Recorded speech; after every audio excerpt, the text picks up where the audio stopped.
Montana Territory, spring of 1882, the river rose fast that year, faster than anyone had seen in decades, and it was on the third day of rain when Quentin McGraw saw the wagon go under.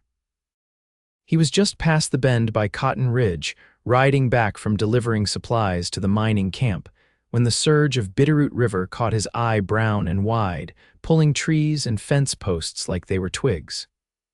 That was when he saw the wagon wheel, then the flash of a bonnet. A woman, arms thrashing, tangled in the current. He kicked his boots into his horse's sides harder than sense allowed. The mare leapt forward, and Quentin was off the saddle and into the mud before the horse had even stopped. He did not think, just moved. The current grabbed at him, cold and fast. He could barely see her now, just a hand above water. Reaching, he got to her seconds before the river could pull her under for good. One arm around her waist, the other dragging through the flood, he pushed against the current until his boots hit rock. He hauled her to the bank, collapsed beside her, lungs burning. She coughed hard, then rolled to her side and spat out water. Her hair was soaked through and hanging loose around her face, her dress torn at the hem. Quentin watched her blink up at the sky, dazed, then twist to look at him. "Why risk it?" she asked, voice hoarse, eyes locking with his.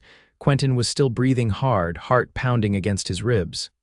"Some things are worth risking." Neither of them spoke for a moment. The rain pattered around them, softer now. She sat up slowly, shivering, wrapping her arms around herself. Quentin peeled off his coat and laid it over her shoulders before she could refuse. "Name's Quentin McGraw," he said, crouching in front of her. "You all right?" She nodded, teeth chattering. "Mira Sutton," her voice shook.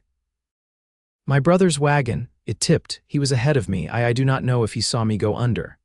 Quentin looked back toward the flooded trail. "We'll find him, but you need to get warm first. There's a cabin not far."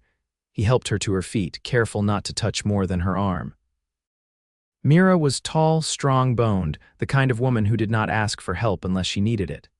Still, she leaned on him as they walked, her face pale, breath short. They reached the cabin as dusk settled. Quentin had built it himself years ago, just a place to winter when the work slowed. He lit the fire, got her seated by it, and found a blanket from the trunk. Mira did not say much. She stared at the flames with a quiet that did not feel hollow, just tired. Quentin made coffee and passed her a tin cup. She sipped it, hands trembling. "Thank you. You got anyone else with you?" he asked. She shook her head. "Just my brother Miles. We were headed to Helena. He heard there was work there for a smith. I was going to teach." Quentin sat across from her, back against the log wall. "You always this quiet after nearly drowning?" That pulled the smallest smile from her.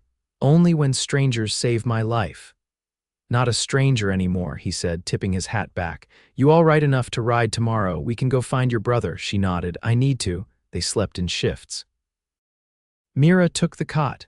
Quentin stayed by the fire, rifle across his lap, watching the storm ease into silence. By morning, the flood had calmed. Mira was quiet but different, more focused. Her gaze held his longer when he looked at her. She let him lift her onto his mare without flinching. She rode behind him, arms wrapped around his waist, her head resting against his back when she thought he would not notice. They found Miles Sutton around noon. He was camped with 2 others, all of them soaked and rattled but alive. Mira broke into a run when she saw him, throwing her arms around his neck. Quentin stayed back, gave them space. "She all right?" Miles asked when they finally turned. "She is now," Quentin said. Miles nodded, then shook Quentin's hand. "I owe you." "No debt between neighbors," Quentin said, though they were strangers. Mira stood beside him after. "We'll wait out the roads for a few days, but thank you again." "I got a place near here," Quentin said. "Dry land, good roof. You and your brother are welcome to use it." Miles glanced at his sister, then nodded. "We'd be grateful." They rode together to Quentin's ranch, a spread tucked between low hills and cottonwoods. Mira was quiet most of the ride, but she stayed close. Her eyes kept drifting to Quentin when she thought he was not looking. He noticed, but said nothing. Just watched the way the wind caught her hair, the way her shoulders eased as they reached the house. That night, Mira stood on the porch, arms folded against the chill. Quentin stepped out beside her. "Thank you," she said again, softer this time. He glanced at her. I meant what I said, she looked up. About what? He met her eyes. Some things are worth risking, she swallowed. Why me? Quentin looked out at the stars. Because when I saw you in that water, it felt like the world narrowed down to one thing: getting to you. Mira did not speak, but she reached out and took his hand. He held it, warm and sure. Neither of them said anything more, but they stood there together a long time. The morning after they reached Quentin's ranch, Mira stepped outside before the sun had cleared the ridge. She stood at the edge of the porch, a shawl drawn close, watching fog lift from the grass in slow, curling threads. She hadn't slept much. Not from fear, but from the weight of thoughts that couldn't be tucked away. Quentin came around the corner from the barn, sleeves rolled, carrying a pail of feed. His boots left dark impressions in the damp earth. When he saw her, he didn't speak, just tipped his chin in greeting and kept on toward the chickens. She followed him down without announcing herself. "You always up this early?" she asked, stepping lightly over the fence rail. "Comes with the land," he said without turning. "Livestock don't take kindly to sleeping in." Mira crouched beside the trough. A hen watched her with idle suspicion. "You ever think about leaving it behind, the land?" He paused, grain sifting through his fingers. "I have once." "Didn't stick." She looked up at him, brushing a strand of hair from her cheek. "Why not?" He glanced toward the hills. Nothing else felt honest. Mira stood, brushing dust from her skirt. "Miles wants to keep going." Said Alina's still waiting. I'm not sure what's waiting anywhere." He stepped closer, wiping his hands on a cloth. "You're not made for drifting, and what am I made for?" she asked, a trace of challenge in her voice. He let the question rest between them. Then, something solid. "You don't rattle easy." She looked down at her hands. "I used to think I had to follow. Now I don't know what leading looks like." Quentin tilted his head. "Maybe it don't look like anything. Maybe it just feels quiet and right." Mira's eyes lifted, meeting his. "You always talk this way," he smiled, faint and crooked. "Only when someone's listening." Later that day, Mira walked the edge of the pasture, trailing her fingers across the tops of wild rye. Miles had ridden into town with one of Quentin's neighbors to fetch supplies. She had asked to stay behind. When she reached the fence line, she found Quentin on horseback, checking the far gate. He dismounted when he saw her. "You looking for something?" She leaned against the post. "Just needed to walk. You mind the company?" He handed her the reins. "She's steady." "If you want, we can ride out to the bluff." They rode in silence for a while, the mare's gait easy, the trail worn into the land like a seam. When they reached the bluff, they dismounted, and Quentin tied the reins to a low branch. From where they stood, the valley stretched wide, cottonwoods flickering in the wind, the river glinting in the distance like a scar that hadn't quite healed. "My mother used to tell me stories," Mira said, "about land that remembered people. She said if you stayed somewhere long enough, it started caring for you back. Sounds like your mother was wise. She was tired, but she paid attention to things most folks didn't." Quentin picked up a small stone and turned it in his palm. "You miss her?" Every day, they stood without speaking for a while, the quiet not empty but full of things neither had named yet. Then Mira spoke again. "What's the hardest thing you've had to let go of?" He didn't answer right away. When he did, it was low. "Thinking I had to be alone to be strong." She looked at him, her voice barely above the wind. "You still believe that?" "No," he said. "Not anymore." She stepped closer, and he didn't move away. "I don't know what comes next," she said. "But I don't want to be afraid of it." "You don't have to be," he said. "Not here." She looked out over the valley again, then back at him. "You meant what you said, didn't you, about some things being worth risking?" He nodded, eyes steady on hers. "Every word." Mira reached out then, hand brushing his, fingers curling slowly. He held them, warm and steady. They stayed there until the sun dipped low and the hills turned the color of embers, neither in a hurry, neither needing to say what had already been understood. The third evening, Mira stayed in the garden after supper, kneeling in the rows where spring onions had started to push up through the soil. She pressed her hands into the earth, fingers threading through dirt still damp from last week's rain. The sun was low, casting long amber light, and the air smelled of new grass and wood smoke. Quentin came around the side of the house quietly, his hat in his hand. He didn't speak at first, only watched her as she shifted a stone from the base of a stalk and tucked the loosened root back beneath the soil. "You ever work a garden before?" he asked. "All my childhood," she said without looking up. "My father believed if you could grow something from seed, you'd never be helpless." Quentin crouched beside her. "He sounds like he knew the shape of things." She glanced at him. "He did, and he still left us with too little when the fever took him." He drew his thumb along the brim of his hat. "I lost my older brother same way. We shared everything, tools, boots, even trouble, but sickness doesn't ask permission." Mira stood and brushed off her skirts. "There was a season after he passed where I stopped speaking to anyone unless I had to." The world turned quieter but not kinder. Quentin rose with her. "And now I speak when the silence starts to feel like drowning." They walked toward the porch, the light behind them settling into dusk. Mira paused at the bottom step, her gaze moving over the horizon where the hills softened into blue. "Miles asked me today if I'd go on with him to Helena once the trail dries." Quentin's jaw shifted slightly, but his voice stayed level. "You thinking about it? I've been thinking about what's mine to build and what's just running from one place to the next." He leaned against the post, arms folded. "You don't seem like a woman who runs." "Not anymore," she said. Then, after a moment, "I found your book on the shelf, the one with the worn spine." He straightened. "Didn't know anyone ever opened it but me. I read the first chapter, twice." It was a quiet kind of brave, the way the man kept walking even when there was nothing left to find. "I keep hoping the ending changes every time I open it," he said. She looked at him then, eyes steady. Maybe the story just needed a different chapter. They stood there as the last of the light faded. A night bird called once from the trees. Mira reached for the porch rail but hesitated, her fingers resting near his on the wood. "I don't need to know everything yet," she said. "But I know I don't want to ride away from something good just because I'm afraid it won't last." Quentin turned his hand, his fingers barely brushing hers. "I've had this land a long while, Mira, but it hasn't felt like home till recently." She looked down at their hands, then up at him. "Would you ask me to stay?" "I'd ask," he said, "but only if you wanted to." "I don't need asking," she said, voice low. "I just need someone to build with." He stepped closer, the space between them gone now. "Then we'll build it." Slow and steady. Mira reached up, her hand settling against the side of his face, her thumb tracing the faint scar along his jaw she hadn't been brave enough to ask about before. "I'm not looking for easy. I wouldn't know how to give it," he said.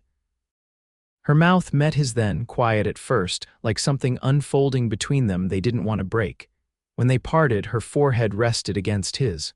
"I've never felt more certain," she whispered. He closed his eyes. "Neither have I." Inside, the fire was still burning low in the hearth. She would sleep in the house that night, not because she needed shelter, but because the walls no longer felt like someone else's. They felt like a beginning. By the 6th day, the road had dried enough that Miles could move on. He packed slowly, his tools wrapped with care, his saddle cinched tight, but his eyes kept flicking toward the house where Mira stood beneath the eaves, her apron folded in her hands. "You sure?" he asked her, adjusting his bedroll. She nodded once. "I am." Miles rubbed the back of his neck. "You were always steadier than me. I just needed to stop long enough to remember it." Quentin stood behind her, silent but present, his hand resting at the edge of the porch rail. He didn't interfere, didn't press, just waited. Miles mounted, adjusted the brim of his hat, and turned toward her again. "You right, if you ever need anything, I will," she said. "You take care." When he rode out, he didn't look back until the bend. Then he raised one hand, and she answered with a slight wave, her face unreadable but calm. That afternoon, Quentin set to repairing the west fence line, and Mira joined him. She held the rails steady while he hammered, learning the rhythm of his work. The air buzzed with insects, the sun high but gentle. When he paused to pour water into a tin cup, he passed it to her first without a word. "You've done this kind of work alone for years?" she asked, wiping her brow. "Mostly," he said. "Hired help during branding, but fixing things, keeping the quiet, that's always been mine." She leaned against the post. "I used to think teaching was the only way I knew how to shape something. But there's a kind of teaching in this too." He looked at her, one eyebrow lifted. You show a thing care, she said, and it holds. They ate supper outside that night: beans, cornbread, and sliced apples Mira had stewed with spice from a tin Quentin had forgotten he owned. She didn't ask permission to cook, just moved through his kitchen like someone willing to belong. After they ate, she brought out a small bundle wrapped in a cloth, the only keepsake she'd brought west besides her mother's brooch. It was a book of verses, worn soft, the spine cracked in places. She handed it to him. You read much poetry? She asked, sitting beside him on the porch step. Not unless it's carved in wood, he said, but I'll try. She opened to a page near the center and held it where he could see. The words were simple, hand-set, and spoke of trees bent by wind but never broken. My mother read this to me the night before we left Tennessee, she said. Said the land out here would test me, but it'd also show me what I was made of. Quentin traced a line with his finger, not reading aloud, just following the shape of it. She sounds like someone who saw far ahead. She just didn't get to see this far. He closed the book gently. You think she'd be proud? Mira nodded. I think she'd tell me to stop waiting for the sky to give me permission.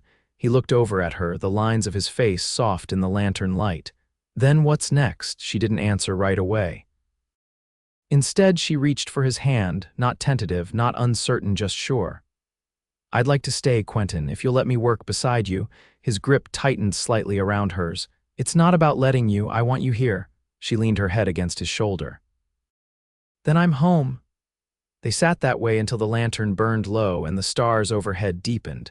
Nothing rushed, nothing needing to be proven, just two people shaped by wind and time choosing the same ground. The next morning, Mira rose early and tied her hair back with a strip of spare muslin she found in the sewing tin. She stepped outside and saw Quentin already in the pasture, leading the mare toward the creek. When he saw her, he offered a quiet nod and waited for her to catch up. No words were needed. They walked together side by side, their boots brushing the same path. The air smelled of clover and ash from last night's fire. Somewhere ahead, the creek murmured over stone, and in that soft morning hush, nothing lay unfinished, nothing undone. Just two lives beginning again, not from what had been lost, but from what had been found. The wind shifted before the month turned, bringing the scent of pine sap and the distant hush of meltwater from the high country. Mira stood in the doorway of the smokehouse, her apron lightly dusted with flour, watching Quentin hitch the wagon for the first trip into town since the thaw had cleared the pass. He glanced over his shoulder. You ready? She stepped down from the porch, brushing her hands clean. As I'll ever be. Their journey into town was unhurried, the road still soft in places. Quentin drove, reins loose in his hands, while Mira watched the land roll past. She noticed things he hadn't: early lupine blooming near the creek, a kestrel wheeling overhead, the faint line of fence that needed mending along the north slope.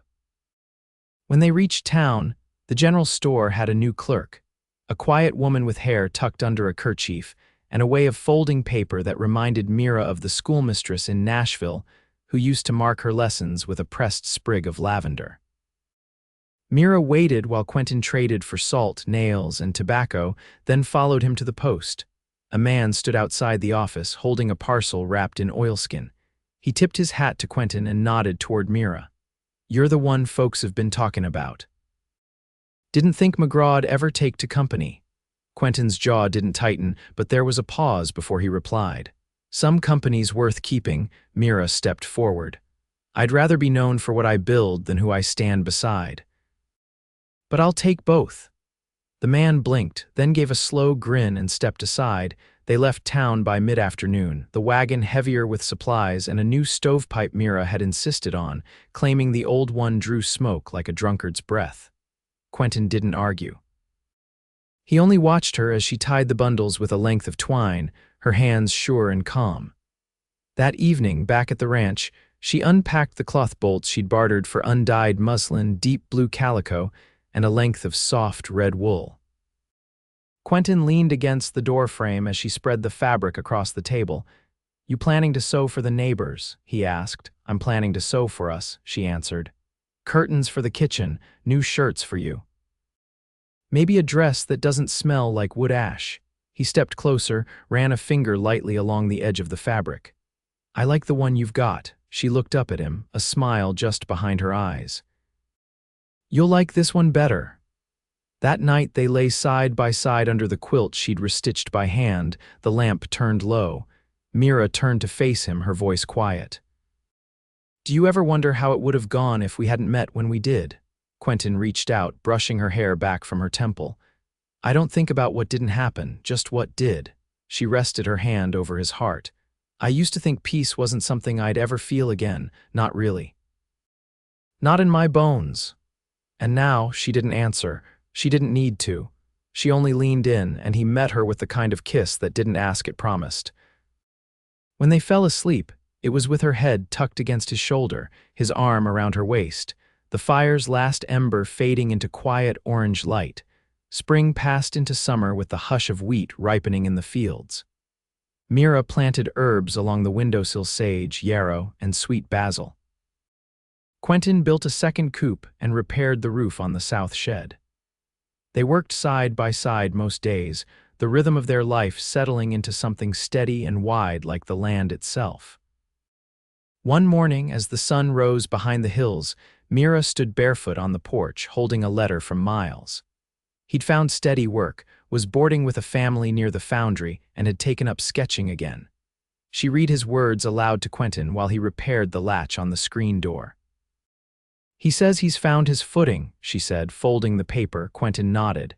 "Sounds like he's found some peace." She looked out over the pasture. "We all have." Later that summer, they were married beneath the cottonwoods, with only the wind and the river as witnesses.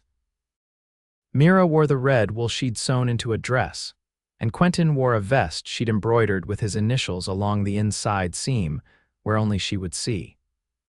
He took her hand beneath the wide blue sky and said, "I didn't know the shape of home until I saw you standing in it." And she answered, "You didn't build this place alone. But you held it long enough for me to find it." They kissed, and the river went on murmuring, the trees swayed, and the land held them both. Years passed, but they stayed. Together they raised a calf from a winter-born runt, taught a neighbor girl her letters, and once rode out into the storm to rescue a mare and foal. They planted an orchard that bore fruit 5 years on. Mira taught Quentin how to mend books. He taught her how to track a deer by the bend of a branch alone. Their life was not loud, but it filled the space between sunrise and sleep with something certain, something enduring. And on the nights when the wind changed, bringing with it the scent of rain or far-off fire, they held each other and did not speak of what might come. What they had was present, rooted and whole. They lived long and they lived well, and they never once let go.